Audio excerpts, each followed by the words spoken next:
Good morning. I am Detective I, Eagle Eye. I've been in the detective business for a lot of years now, and I've had some pretty strange cases, but none of them comes close to the one I am going to tell you about. The case of who wrote all over my wall. For most of my cases, someone comes to me asking for help. This is one I got into all on my own.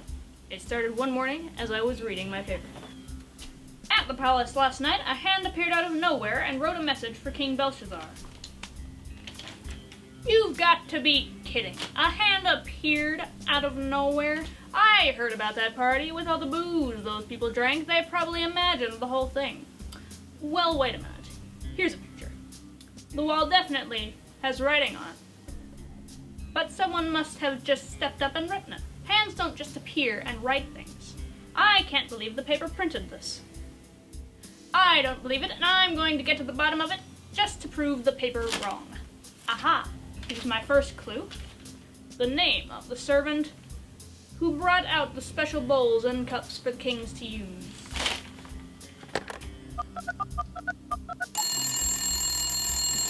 Hello? Good morning. My name is Eagle Eye. I'm with the detective agency, Bird's Eye View, and I'd like to ask you a couple of questions about this mysterious writing on the wall. Okay, but I don't know how much help I'll be. I've already told the police everything I know. Well, you never know about these things. Any information you can give me will be greatly appreciated. Okay, what do you want to know? You were the servant who brought out the special cups and bowls for the king to use at that party, right? That's right. Where did these items come from? They were actually brought here a number of years ago by Nebuchadnezzar, And who would that be? the king before him. Early in his reign, King Nebuchadnezzar attacked the city of Jerusalem and defeated it. They had a magnificent temple there with all kinds of items made of gold and silver. The king took them all out of the temple and brought them back here to Babylon and kept them stored here. He just stored them there and didn't use them? That's right, you see. King Nebuchadnezzar learned that the Jews' God is the Most High, God that rules over the entire earth.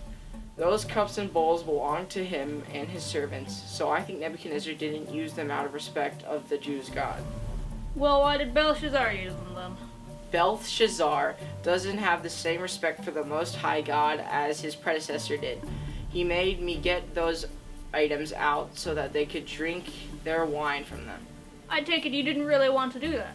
No, I didn't. I saw some of the mighty things the Most High God did and realized that it is not a good idea to go against him. I take it Belshazzar didn't share your feelings? No, he didn't. And as if that wasn't enough, he began to praise the gods of gold and silver while he was drinking. That's when the hand appeared and started writing on the wall. Did you actually see the handwriting on the wall? Well, no, I had left to get some more food and drink for the people. Tell me this. Do you believe that a hand just appeared and wrote the message? Yes, I do. It couldn't have just been a person, and these drunken people thought it was just a hand? From the way the king reacted, I firmly believed it happened just as he said. Thank you very much for your help. I'm not sure if that helped or not. Let's see. I don't see any more clues here.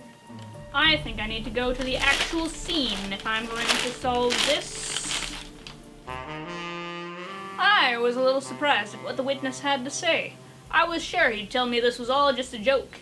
He really believed a hand floating in the air did the writing. I called the palace and got permission to go over and examine the wall myself.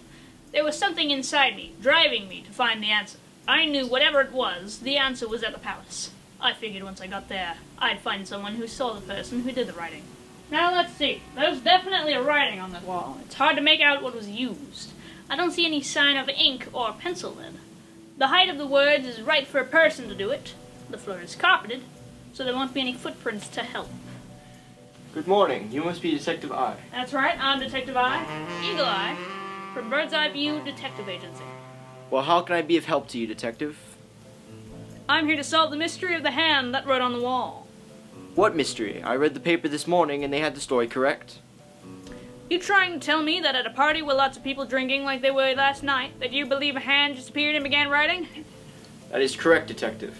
Did you actually see the hand that wrote on the wall? Well, no. You see, the chefs made one of my favorite snacks for this banquet, and I saw someone go by with several on a plate, and decided to get some. I went to the banquet table, and when I returned, the writing was on the wall, and the king was trembling with fear. So what did you do? I went in and asked the other counselors what had happened. What did they say?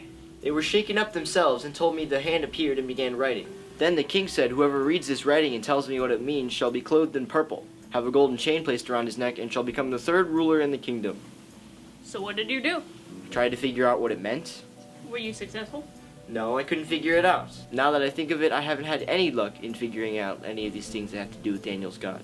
So you think this had something to do with the god that Daniel served? Oh, there's no doubt about it in my mind. After all, it was his cups they were drinking from while praising the gods of gold and silver. I don't think Daniel's God was pleased with that. What happened next? Well, the king was troubled because there was no one who could figure out the writing. Then the queen came in and told him not to be troubled because there was a man in his kingdom who could tell him the meaning. She said this man was one in whom was the spirit of the holy God. So I take it this Daniel was brought in?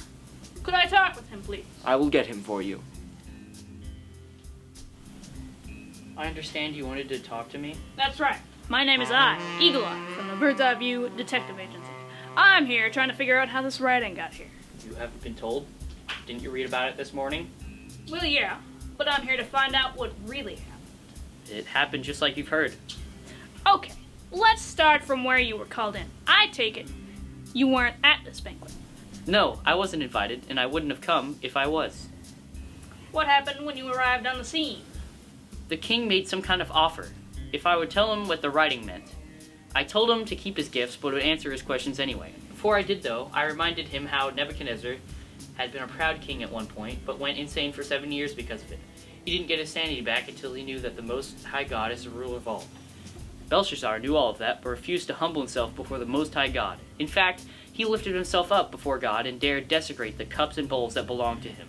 He used the very air that God let him breathe to praise the gods of gold and silver. God wrote him a message in a way that got his attention. Here's what the writing means. Mene. Means that God has numbered his kingdom and has ended it. It is repeated for emphasis. It is going to happen. Tekel. Belshazzar has been weighed in the scales and has been found wanting. Because of his sin, he has to be judged. Upharsin, his kingdom has been divided and has been given to the Medes and Persians. Thank you very much. I think I've heard enough. As I headed back to the office, I tried to sort out everything I had heard. I started this investigation thinking it was all a hoax, that it couldn't be an act of God. I didn't really believe that the God Daniel talked about really existed. Now, I wasn't so sure. But I knew I was close to solving this whole problem. I just needed to sit down and work it out.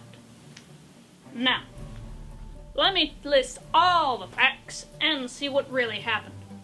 First, there are cups and things taken from the temple of the Most High God. This is the same God that is said to have acted in some pretty amazing ways when Nebuchadnezzar was king. Second, there is the drunken party, where the king starts drinking out of these cups and praising gods of gold and silver. I guess if I was God, I wouldn't be too happy about that myself. Third, there is the servant. He didn't see what happened, but he had a compelling testimony. The counselor didn't actually see the handwriting, but his description of the reaction of the king and the others indicates that something unusual happened. And finally, there is the testimony of Daniel. Wait a minute. This story sounds vaguely familiar. Yes, here it is right here. I had the truth in front of me the whole time. It really was the hand of God. There you have it. I had to face the facts. The story was true. The other reason I know it was true because of what happened to King Belshazzar. The very night the hand wrote on the wall, the Medes and Persians attacked the city and only one person was killed. The king. He was tempted to get drunk and show off in front of all his counselors and friends. He was tempted to be proud and he made no effort to resist those temptations. He paid for it in the end. But Daniel, on the other hand, was also tempted to take expensive gifts from the king. He had no problem saying no to the temptation. Why? Because Daniel walked with God. He spent time with God every day, reading his word and talking with him. God gave him the strength to say no to the temptation he faced. If you know Jesus as your savior from sin, God will help you say no to temptation as well. When you are tempted to do something wrong, ask God for his help and he will give you the strength you need right away. For that to happen, though, you need to spend time with him every day. Maybe you were like me, someone who didn't really believe in the Lord Jesus. Once I finished this case, the first thing I did was confess my sins to God and ask him to be my forever friend. If you had never done that, and would like to, talk to one of the leaders before you leave today. Well, I've got some more cases to look into.